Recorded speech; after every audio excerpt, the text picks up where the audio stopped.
Ustedes han conocido, al menos en el Asalto a la Razón, a Larry Rubin. Larry, me da mucho gusto que estés aquí. Al contrario, muchas gracias, Carlos. Un placer, como siempre. Mi invitado representa alrededor de 2 millones de estadounidenses radicados en México. ¿Estoy bien? Es correcto, sí. Personas que viven acá, de todas las edades, y además preside la American Society, después de haber dirigido la Cámara Americana de Comercio. Es cierto. ¿Verdad? Sí. Pero no todo en tu historial es así de apantallantemente positivo, Larry. Larry es militante del Partido Republicano. No, hombre, Larry, me da mucho gusto que estés aquí. Al contrario, Carlos, gracias.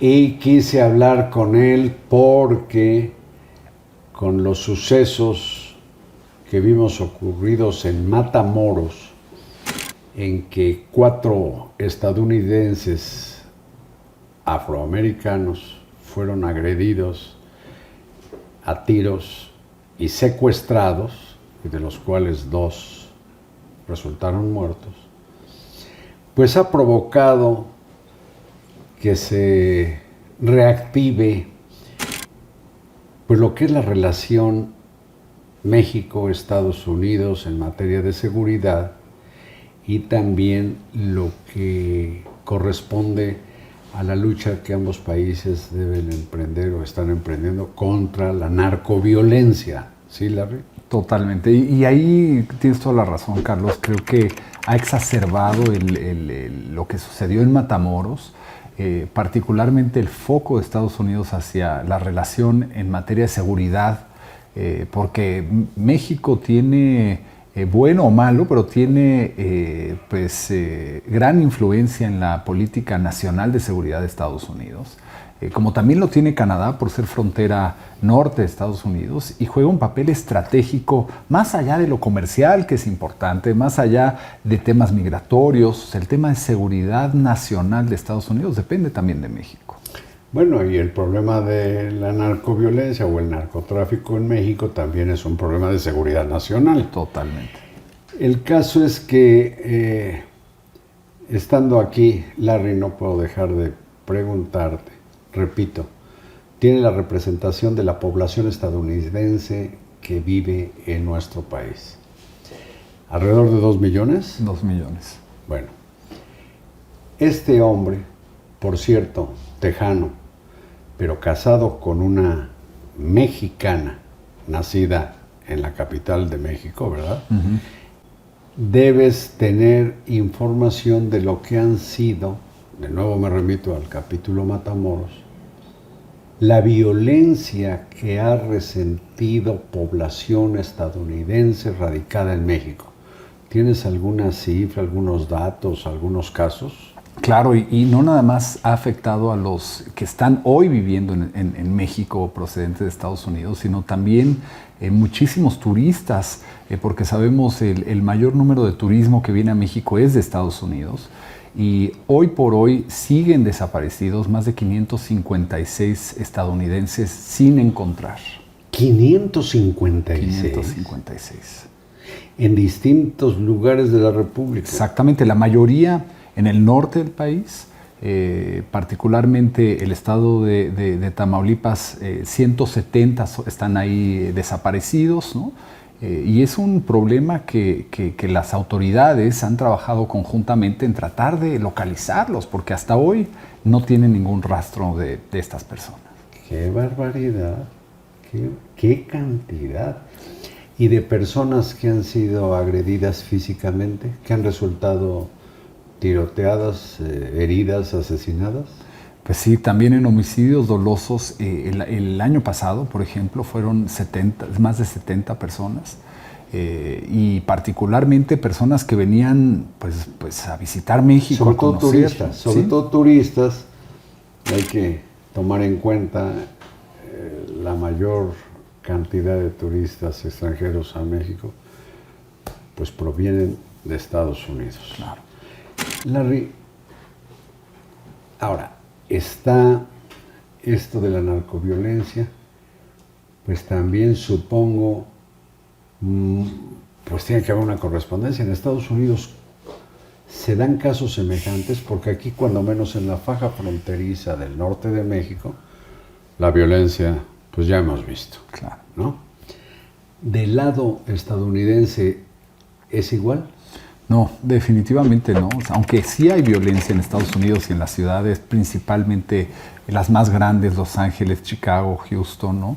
Pero no es en la faja fronteriza. La realidad es que las autoridades estadounidenses han mantenido un control férreo sobre la seguridad en la frontera, no han permitido que esta violencia que se vive en el otro lado de Estados Unidos, ¿no? En el lado de México, permee en Estados Unidos. Y la realidad es que han permitido pues que la población viva y se desarrolle bien, ¿no? Llámese en ciudades fronterizas tipo McAllen o a lo mejor El Paso, ¿no? Exactamente, en el lado estadounidense han podido, y lo que hoy sucede lamentablemente para México es que muchos empresarios que trabajan a lo mejor en Reynosa, pues viven en el lado de McAllen por seguridad, ¿no? O Juárez, pues viven en El Paso por seguridad, a pesar de que están a meros metros, kilómetros de distancia. O Tijuana, mejor en San Diego. Totalmente. No, y es una pena porque México no se merece eso. O sea, las organizaciones criminales mexicanas, que son inclusive algunas transnacionales, ¿verdad?,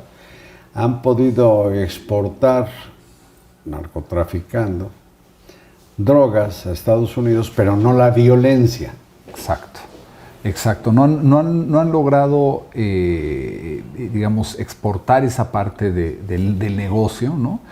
Sabiendo que sus negocios tendrían graves consecuencias si la violencia se diera a la escala que se da en México.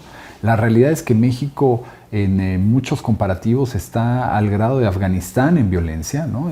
La situación que se vive aquí, hemos visto, Culiacán fue tomada toda la ciudad fue tomada por un grupo de crimen organizado, ¿no? Es impensable, es como de película, ¿no? Lo que ha sucedido en México, y es todos los días, lamentablemente. Bueno, las organizaciones criminales de México no han exportado la violencia, digamos, directa mediante el uso de balas, o como ocurre en algunas regiones de México, de machetes, con personas que inclusive mueren descuartizadas. Pero sí una violencia silenciosa a través de una relativamente nueva droga, que es el fentanilo, ¿no? Que en Estados Unidos ha provocado como cuántos muertos. Han sido a la fecha 70,000, es la crisis sanitaria. Porque se habla de más de 100,000. Fíjate que por fentanilo directo han sido 70,000. Hoy es la causa número 1 de muerte entre adultos hombres de 18 a 45 años. Más que ataque cardíaco, más que cualquier otra cosa, es muerte de fentanilo, porque es una droga lamentablemente que no es de calidad, ¿no? O sea, no que las drogas sean de calidad, pero las otras drogas no te matan como mata el fentanilo. No, de hecho sé que el fentanilo, dicen, es 50 veces más potente que la heroína y 100 veces más potente que la morfina.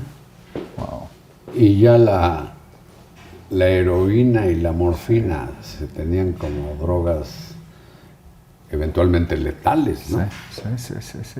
Y es por eso, Carlos, que el gobierno de Estados Unidos ha emprendido, o varios congresistas, por llamarlo de alguna forma, el buscar otro tipo de medidas para resolver la gran crisis de salud que hoy se vive en Estados Unidos. Bueno, permíteme, con esto que tocas, son precisamente senadores correligionarios tuyos del Partido Republicano quienes han estado insistiendo en que el gobierno del presidente Biden, demócrata,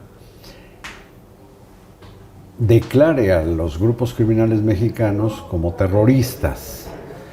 Y a eso el gobierno mexicano ha reaccionado, pues desde luego negativa, si no es que airadamente.